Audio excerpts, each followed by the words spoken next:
Thank you. Thank you. Thank you for joining today. My name is Katherine Jackson. I'm the VP of Business Services here at South CDC. Happy Friday. Happy Earth Day. And today we have an amazing presentation. Courtney Bott from the Department of Commerce and Economic Opportunity is here to present on the keys to getting government contracting, I should say. And before we go into the presentation, I am going to present the Business Services Department here at South CDC. First, we're a neighborhood development center with the City of Chicago Department of Business Affairs and Consumer Protection. And what that means is that we will help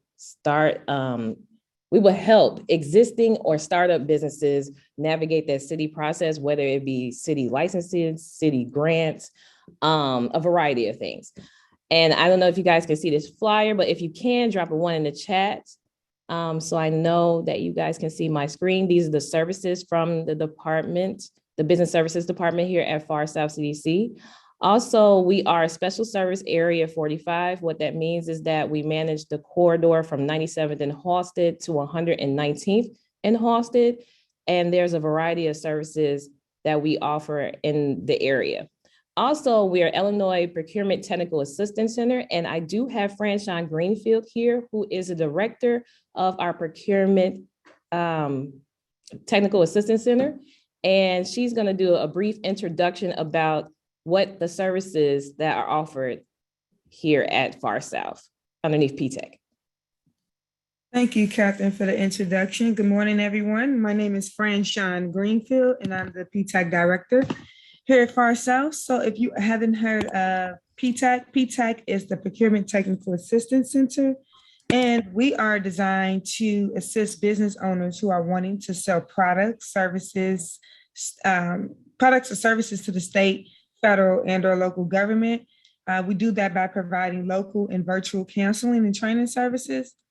Also, some of the services that we offer are free one-on-one business counseling. We assist you with understanding and navigating the government and procurement process.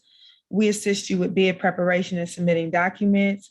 We also help with the post-win counseling to assist with carrying out deliverables in the new contract, marketing and market research, vendor registration, so we can help you register in the System for Award Management, which is SAM. We assist with local certifications, so your MBE, your Minority Business Enterprise, your Woman Business Enterprise, Disadvantaged Business Enterprise, and Veteran Business Enterprise certifications.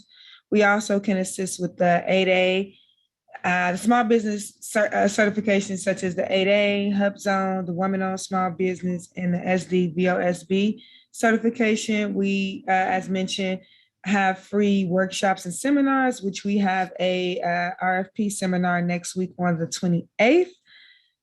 We help with teaming arrangement, joint ventures, mentor protege, and subcontractor opportunities.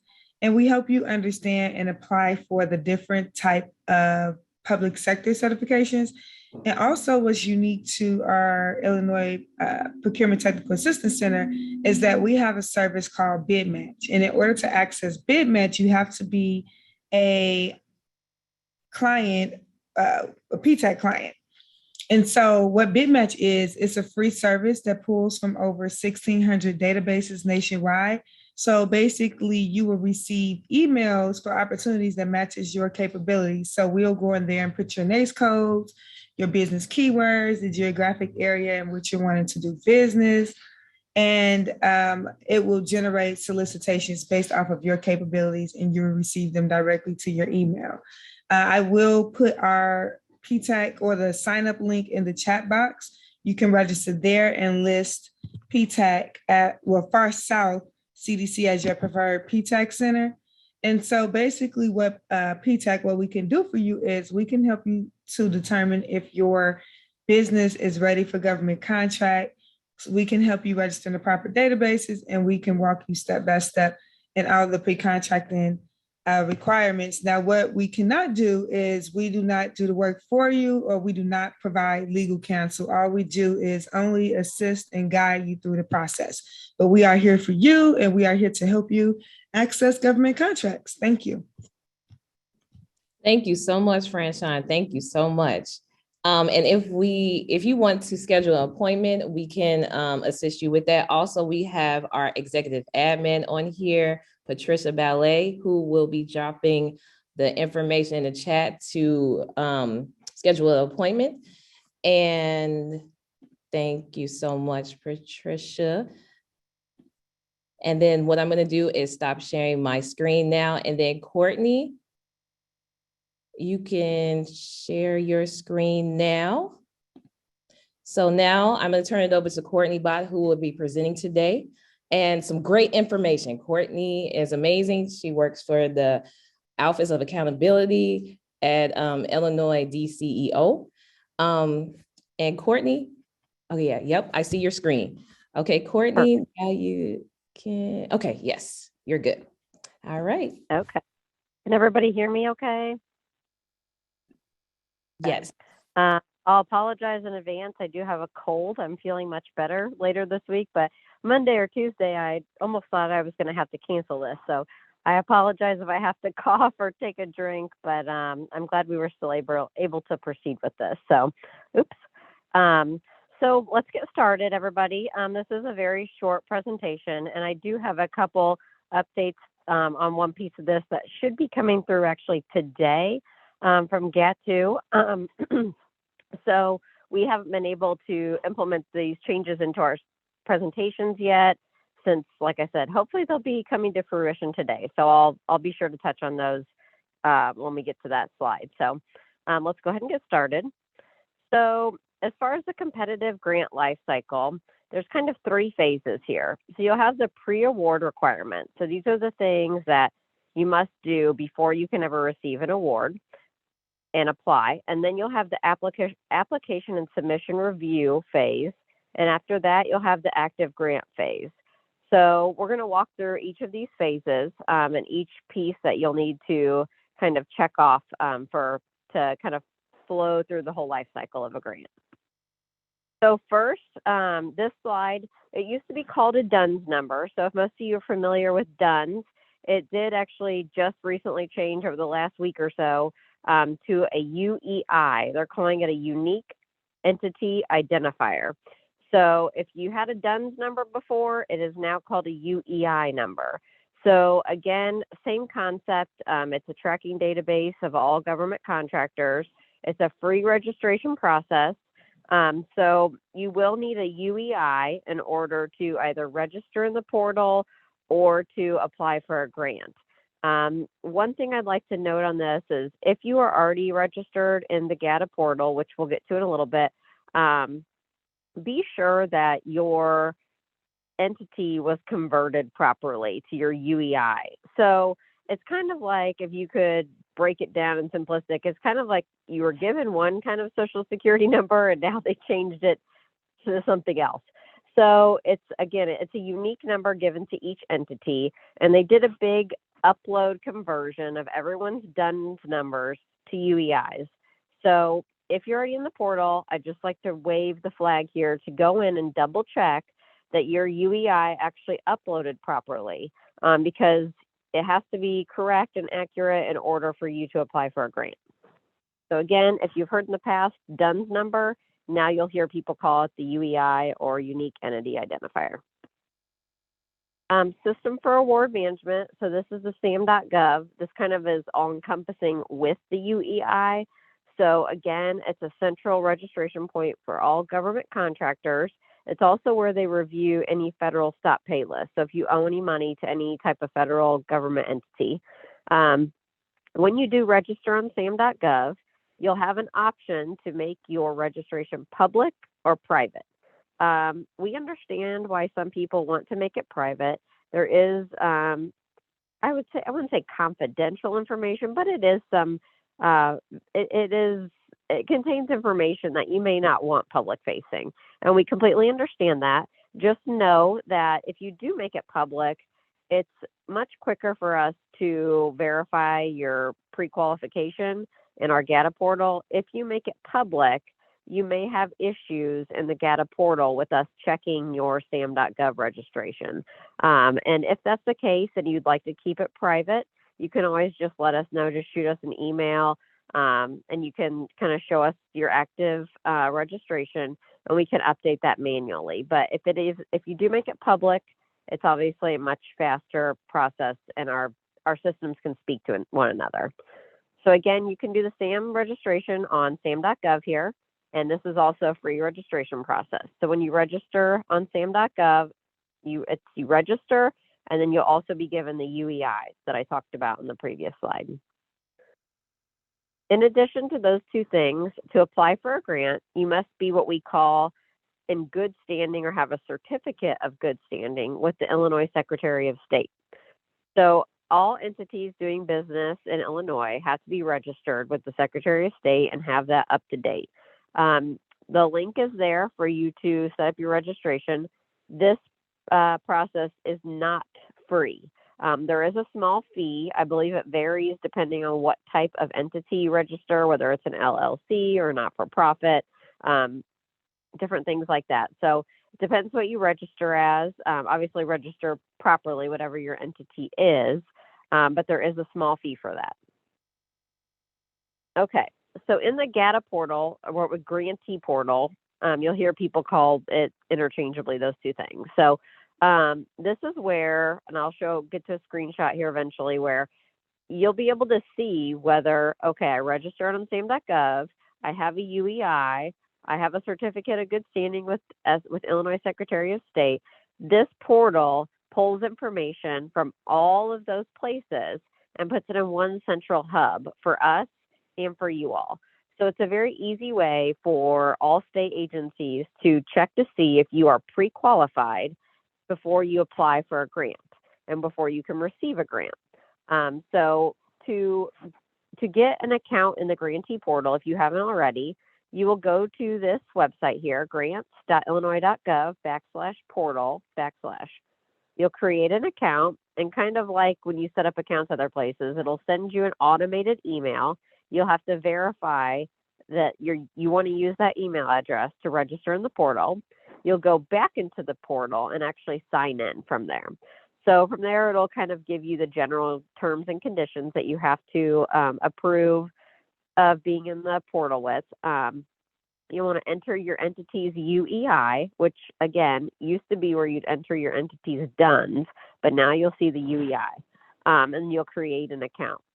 So from there, you'll use this link to basically manage your account at all times. So this is where you'll see if you're pre-qualified. This is where you'll submit some of your audit packages.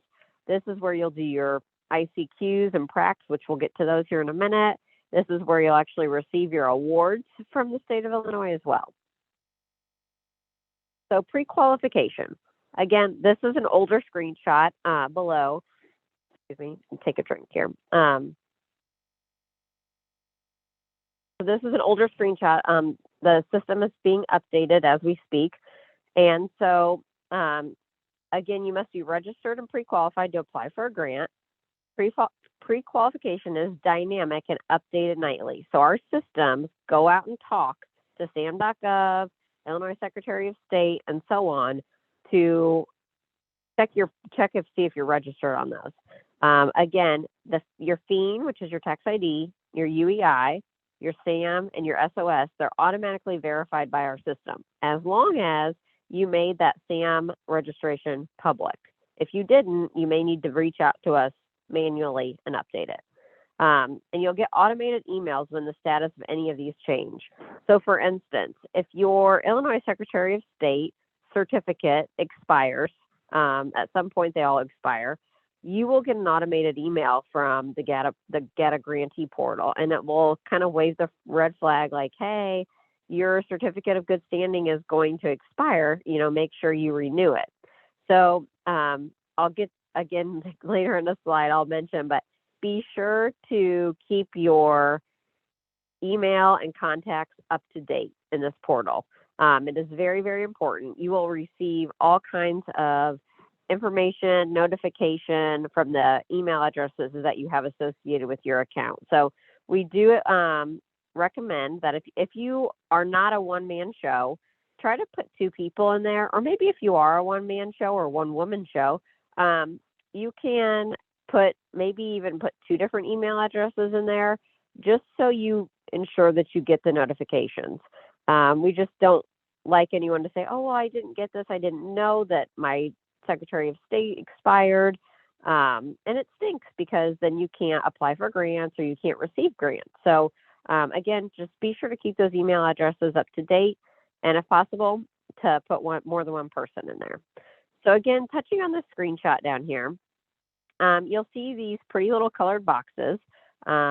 So they will mention whether they can't find, which this will say UEI now. This will say UEI not found. So it's saying, oh, our system can't find your UEI. They can't find you in the SAM.gov portal. So in that case, again, maybe a reason because you made your account private. Totally fine. Just reach out to us. Your FEAN, such your tax ID, that also gets confirmed by the feds. And then also your Secretary of State. This will say not found if we are unable to locate your certificate ID number in the Secretary of State system. You want all of these to say good. You don't want to see any other words besides good in here. So when they're all good, that's good. You can apply for grants, you can receive grants, and so on. So it's a very quick and easy little box that you can just check, quickly review, and make sure everything is good to go before you ever apply for a grant or anything like that.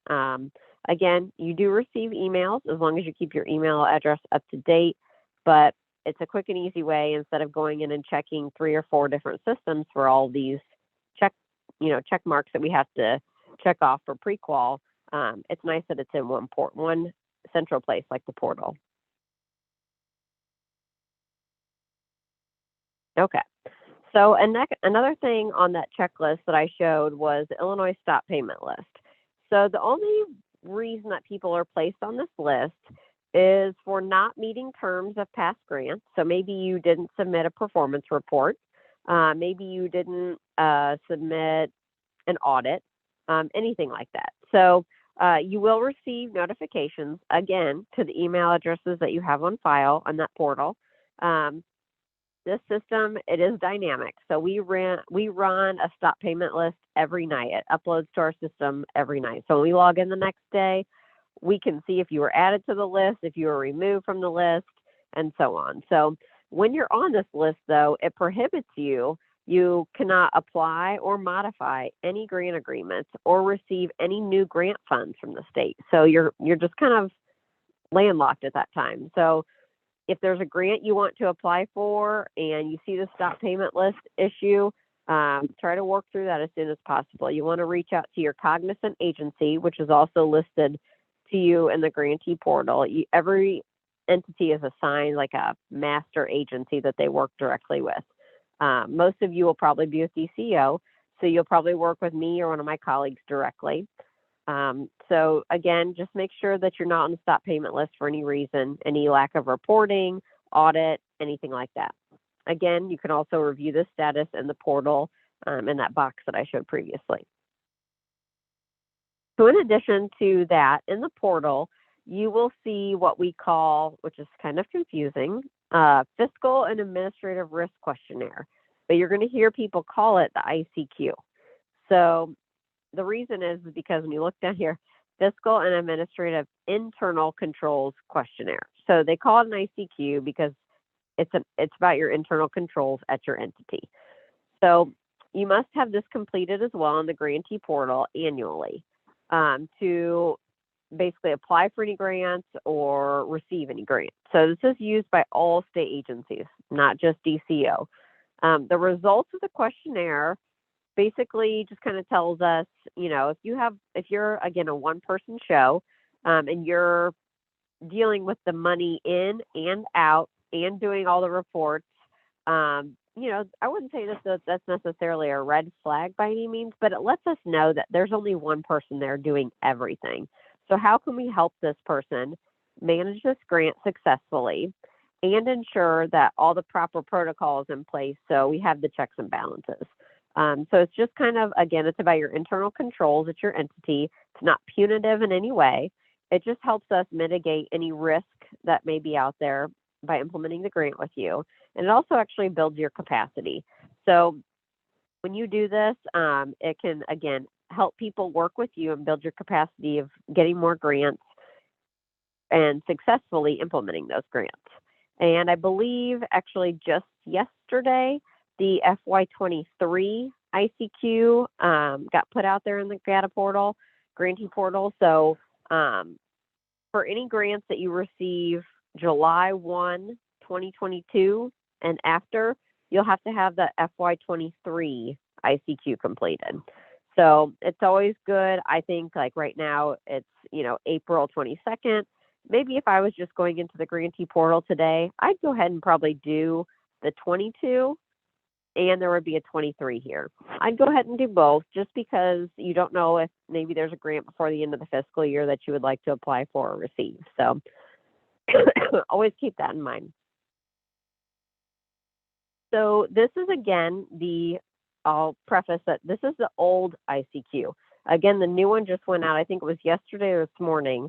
They're uploading or updating a lot of things this week. So this was the old ICQ, and you can see that there are sections 2 through 11. So I apologize I wasn't able to provide the new layout of it, but it's very, very similar. It's basically just cut in half.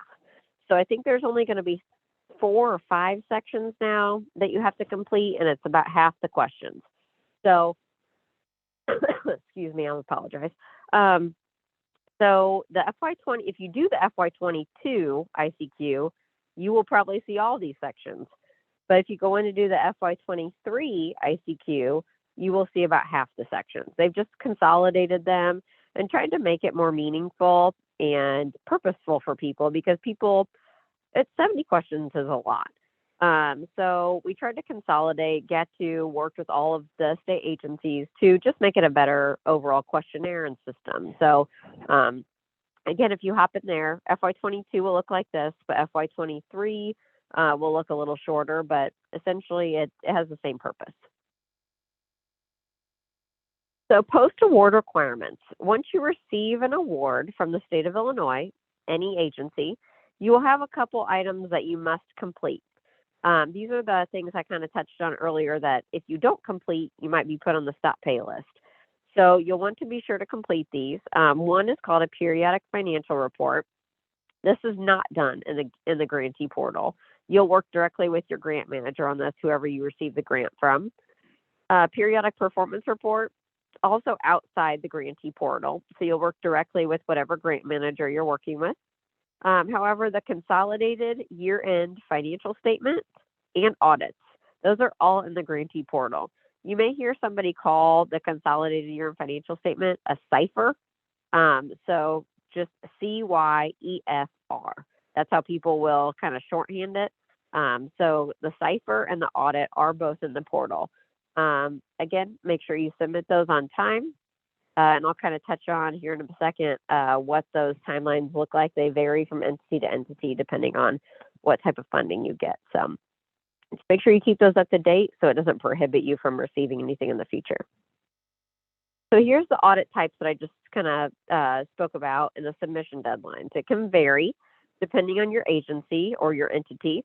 So it's kind of a matrix here. So you can kind of see, we'll walk through kind of 2 of them. So let's do not-for-profit, and we get $750,000 or more in funding. So you kind of go down and across. So that would tell me that you need to complete a single audit in the grantee portal.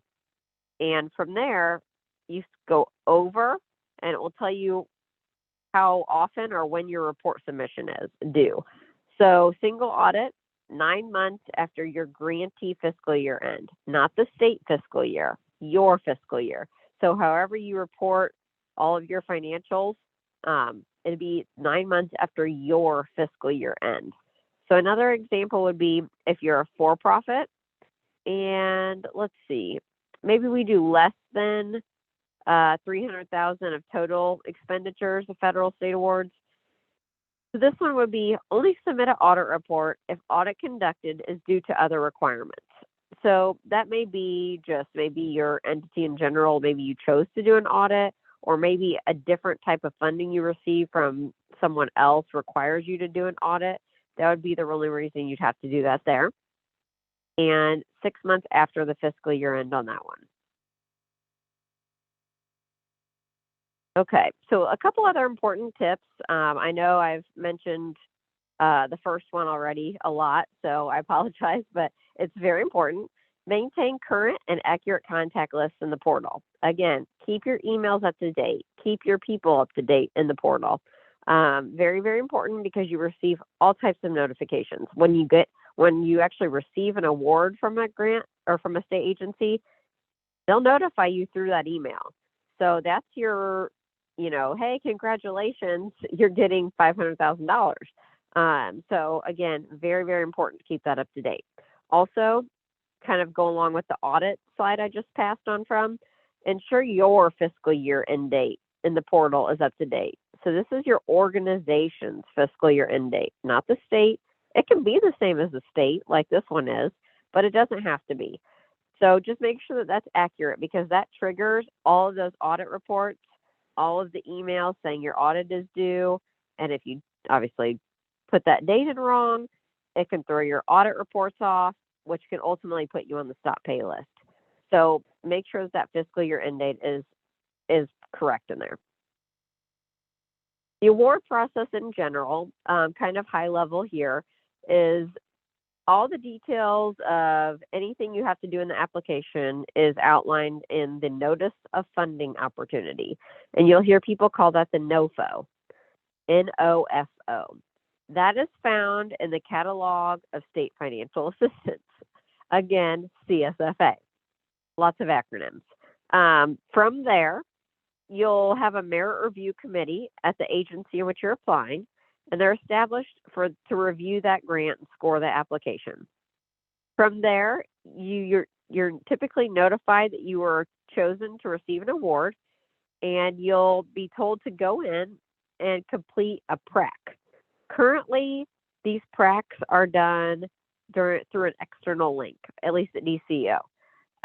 They are working on a new grant system, or it will be done within the system, or a new piece of the grant system, I should say. So currently, if you receive a grant from DCO, you will likely get an email from a grant manager who's running that program, and they will provide you with a link to complete that prac. Now, not to be confused with the ICQ. The ICQ is done in the portal, completely separate. Prac is done after you know that you're getting an award or after you've been chosen. So 2 different risk assessments for 2 different purposes. Grantees will also be notified of state awards, grant awards through the NOSA, which is the Notice of State Award, again, in the grantee portal. Keep those contacts up to date, because that NOSA will be generated through the portal and be sent to whatever email is located on your entity. You'll see all the terms and conditions of your grant. Again, email notification of NOSA will be sent. So we just really try to drive home that make sure your contacts are up to date. Any denial notices, so if you are not chosen for a grant, those will be emailed to whatever email is also provided in the grantee portal. Grantee will work directly with the DCO grant manager to execute the grant agreement. So that'll be whatever program you're applying for. I'll just make one up. So if it's a tourism grant, you'll be working directly with one of the tourism program managers in that area. So a lot of people say, where do I find all these opportunities? Where can I find the listing of grants at the state? So you probably heard me say earlier, the Catalog of State Financial Assistance, the CSFA. This is the website where all state agencies post all their opportunities. So when you click on that, you'll click on the CSFA on the ribbon toward the top. From there, all grants from the state are on the site, and details on the program requirements and how to apply. There is no way to get notifications on this website. I think they do that intentionally because it changes so often. So you have to check back for new opportunities. So bookmark the site and keep checking back. When we say details of the program requirements, those are all in the NOFOs. So NOFOs are located on this site. This is all the opportunities, and within that, you'll find the specific notice of funding opportunity for each grant opportunity that's out there. We do like to highlight this down here because we'll have sometimes get some silly questions about, when is this NOFO, or when is my application due? Or what all do I need to submit with my application? 99% of those questions are answered in those NOFOs that are found here. So some of the NOFOs, I will admit, are 25 pages long. Some of them are 5 pages long. So I would just, I'm a person, I like to print something and go through and kind of highlight the important parts of what I'm reading. So I highly recommend really diving into those NOFOs when you want to apply for those grants. They will contain all the information that you need to apply for and what you'll be scored on, how the scoring process will work, and so on. So as I said, the Notice of Funding Opportunity contains tons of information. And this is just kind of a laundry list. I won't run through them all, but it can be anything from how is this funded to who's eligible to apply. Do I need any matching money? Let's see, any submission dates and times? Are there any restrictions on what I can spend the money on? How is the review and selection process going to happen? When will I know if I get the grant? Let's see, any kind of reporting. So there is the standard reporting that I touched on, but some grants can have very specific program reporting additional to those that they require. So all that stuff is listed in the NOFO, and I highly recommend taking, a couple reads through those when you go to apply for the grant. A lot of people ask, how do I get my money? That's always, the golden question. So grants are typically dispersed on a reimbursement basis. We sometimes can, the potential of 2 months of working capital at a time at the time of grant execution. So that just depends on the grant and the stipulations in the NOFO. Some programs don't allow for that, but some do. Again, I touched on earlier, all grantees have a grant manager that will manage the grant with you. They will answer all your questions. They will help you work through making the grant successful and managing the outcomes of that grant. You will work directly with that person hand in hand from start to finish. So that's all I have. If we want to open it up for questions, I know it's a lot of information. I did want to go ahead and I will put it in the chat now. I'm going to put our general email mailbox here at DCO. I monitor this mailbox. A couple other people do, but I'm pretty much do it 99% of the time. So that mailbox is there. You can ask me any questions. Happy to help, whether it be to get you registered or really just anything. Any questions you have, I can help you figure it out. So. Thank you so much. Thank you so much, Courtney. We do have one person that they got their hand raised. You can get off mute and ask your question. Yeah. My question was, that was one of them. She just answered it. She said she would assist us in setting up the GATA account. That was my first question. And then the second was, will this be emailed out? Because it was a lot of information and I would like to, review it again, the recording. Yes, we will send out the recording later today, along with the link that the email that sorry, I'm reading something. The email that Courtney had sent out as well for you to ask those questions. Thank you.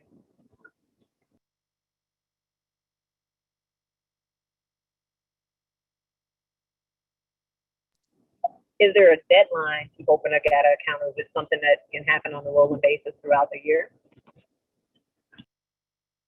Yeah, so you can set up on the grantee portal any day, anytime. Once you're established on there, you're established forever. You just have to continue to maintain all of those, pre-qualification things on there. Those are the only things that really technically expire.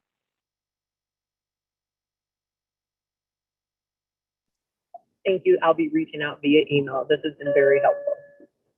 Perfect. All right, everyone, any other questions? Now's your time. Have any questions? And if you don't want to Sure. ask them here on the phone or presentation, that's totally fine. Like I said, feel free to email me. I'm happy. I usually after these kind of presentations, I get a whole slew of like 20 emails, and a lot of people have individual questions, and that's totally fine. So Yes. So I do have a question. speaking. Sabrina Hunter. okay. I just have a question. I got on late. The portal that you was talking about to do the questionnaire. Is that through the SAMs or the DUNS? the portal is, let me scroll back up here. The grantee portal is kind of a one-stop shop where you can see all your pre-qualification items.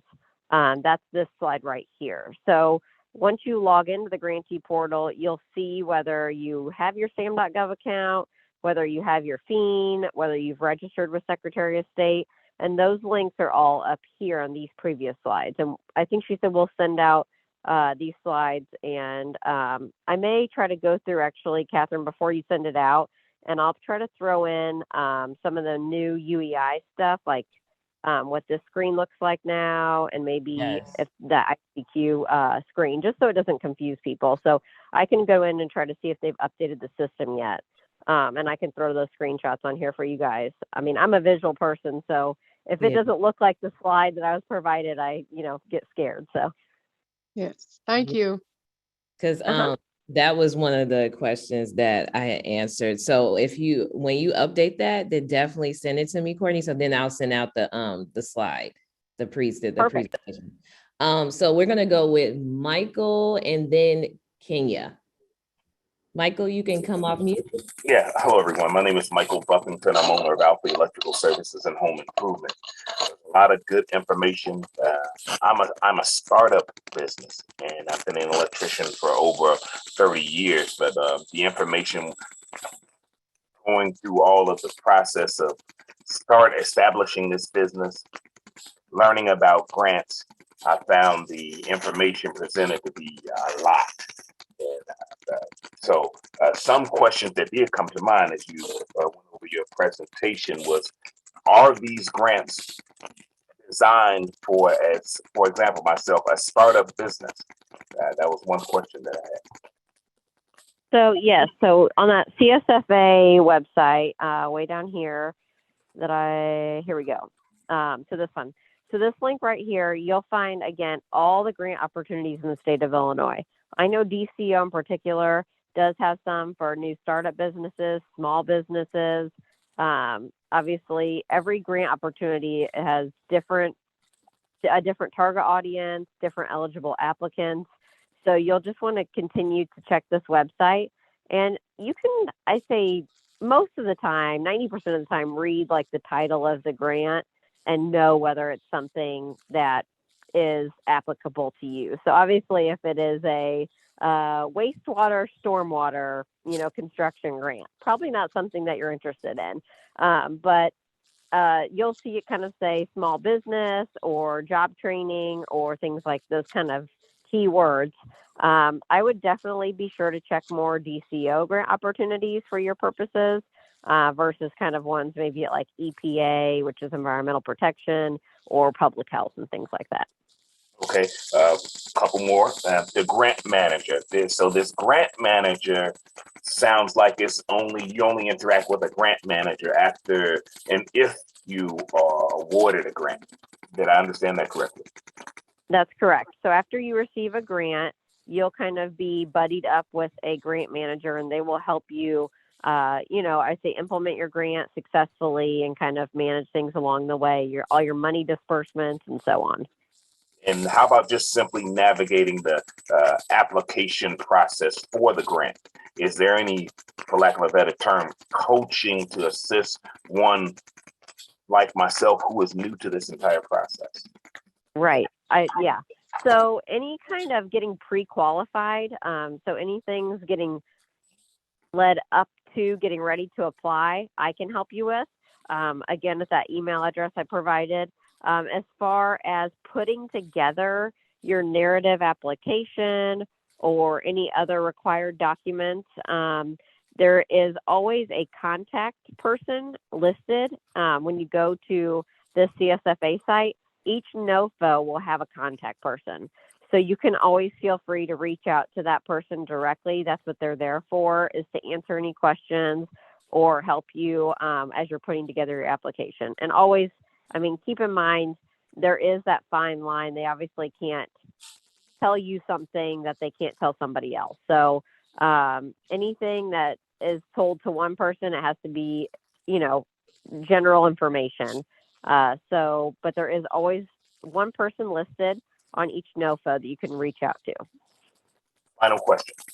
So they're on that pre-qualifications slide. You mentioned there should be more than one person. Please elaborate on that. Oh, okay. On the pre-qual, I'm just saying on the pre-qual is that kind of going to this, you want to have current and accurate contact lists in the GATA portal. So if you're comfortable only having yourself and you, like you said, you're kind of a one-person show, as long as you check your spam folder often, or you really maintain your pre-qualification status, then you should be good. We get some people who kind of say, oh, well, that email went to my spam and I didn't know. So it's just one of those things you have to balance of, if you're a super organized person, you check your spam folder, you keep up to date on things, you'll be totally fine. If you're uncomfortable with how some emails get thrown into spam, or maybe you're in fear of not getting an email and missing out on an opportunity, I would maybe put a secondary email in there. Thank you so much for your time. Thank you for your presentation. You're Also, welcome. I'm gonna come in, Michael. Also, we are a Illinois Procurement Technical Assistance Center. So if you need assistance with gathering your documents or even trying to navigate how that portal works, even like the grant process, if you see a grant up there, we can help you with that as well. And Patricia is our executive admin at Far South. So she actually put in the information if you want to schedule an appointment. Thank you. Thank you, Catherine. And next we have Kenya. Kenya, if you want to come off mute to ask your question. Okay, can you hear me? Yep, we can hear you. Yep. Okay, so I typed my question in the chat also, but it's really just about, Michael asked a bunch of questions that I had already, so thanks, Michael. And the other question is, I do have a DUNS number. I think you said it would transfer over into a UEI number, or do I have to? Okay. Yep. So the feds, as like a week or so ago, transitioned from using DUNS numbers to now they're using UEI numbers. So the GATA portal was updated. I will say there was I'm not an IT person, but some kind of data push to have those numbers updated. However, I will say over the last week or so, I have dealt with people almost every day where things weren't updated properly. Like it put in like a 9999999 because for whatever reason, their new number didn't feed in. As you know, technology is great until it doesn't work. So I would, if you're already in the grantee portal, if you already have a login, I would just log in and make sure that your DUNS was updated properly to your UEI. And if you don't know what your UEI was, because I don't know what the feds did to communicate this, since we don't really function on that side, but you should be able to log into your sam.gov account on their website and it will list your UEI there. I don't know if they sent out a mass email to all entities saying this is your new, unique identifier. But worst case, you should be able to log in to their site and get your UEI, and then you can confirm that it was updated properly in the grantee portal. Okay, thank you very much. You're welcome. I'm trying to look in the chat to see if I see any more questions.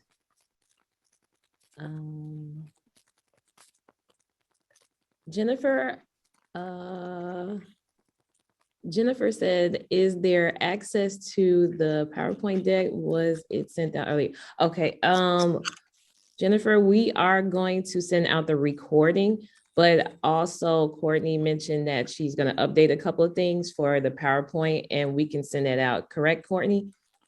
Yes, ma'am. All right. So that answers that one. Does anybody else have any more questions?